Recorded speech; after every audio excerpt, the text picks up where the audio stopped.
नमस्कार, हम जैन। हम सब राम चौक पर उपस्थित छी। राम चौक जनक धाम के एकटा ऐतिहासिक चौक सबमे सँ एक अछि।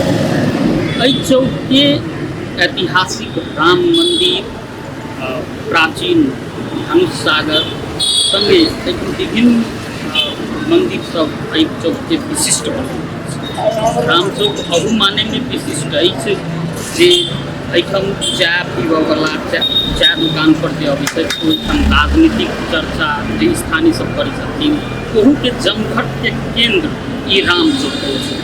राम चौक राम मंदिर के कारण से संग संगे राजर्षि जनक के कुल देवी राजदेवी के मंदिर सेहो यह चौक पर रहला के कारण सेहो ई राम मंदिर विशिष्ट अछि जनकपुर धाम के। राम मंदिर अर्थात चतुर्भुज गिरी रोड के निराधीन राम मंदिर के जनकपुर धाम के बाद में और बेसी चर्चा में आयल रहे। ऐतिहासिकता जे जनकपुर धाम के राम मंदिर के खोज चतुर्भुज गिरी के निराधीन और के बाद जनकपुर जे अपन अस्तित्व गंवा चुकल रहे राजनीतिक के हिसाब से ऐतिहासिक हिसाब से ओहि के बाद फेर से चर्चा में आयल। आई हम सब राम चौक के महत्व के विषय हमरा पृष्ठभूमि में अखन अपने सब देखते हेबे दर्शकबिन कि धनुष सागर पोखरि राम मंदिर के ठीक आगार में जे धनुष सागर पोखरि छै ऐतिहासिक दृष्टिकोण से बहुत महत्व छै। एकर संबंध रामायण कालीन इतिहास से जुड़ल अछि।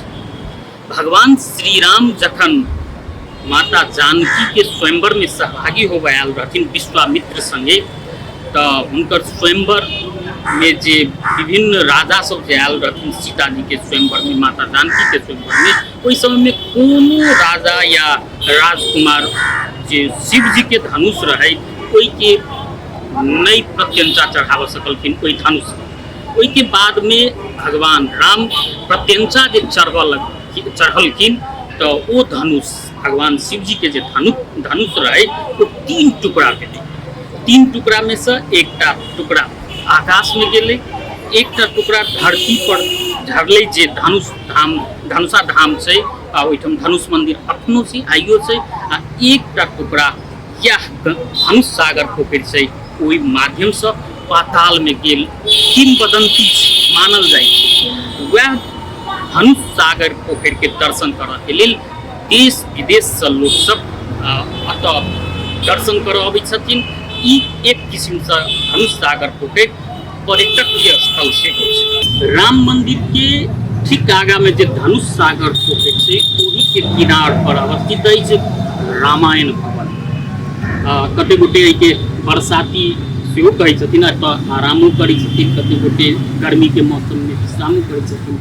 लेकिन एहि भवन के मुख्य रूप से रामायण भवन के रूप में जानल जाइत अछि जतऽ तुलसीकृत रामायण एहिठाम जे ओहि भवन के भीतर जे प्रवेश करबै तऽ तुलसीकृत रामायण पूरा हाथ से लिखल छै। मुदा ई रामायण भवन अखन अपन अस्तित्व के खोजी कर रहल छै किया तऽ रामचरितमानस जे ओहिठाम लिखल छै तुलसीकृत रामायण के जे चौपाई सब लिखल छै वो आब मिटा रहल छै आ ओहि के संरक्षण आ संवर्धन अति आवश्यक छै। तें एहि दिशा में संबंधित निकाय के ध्यान देनाइ आवश्यक सेहो छै।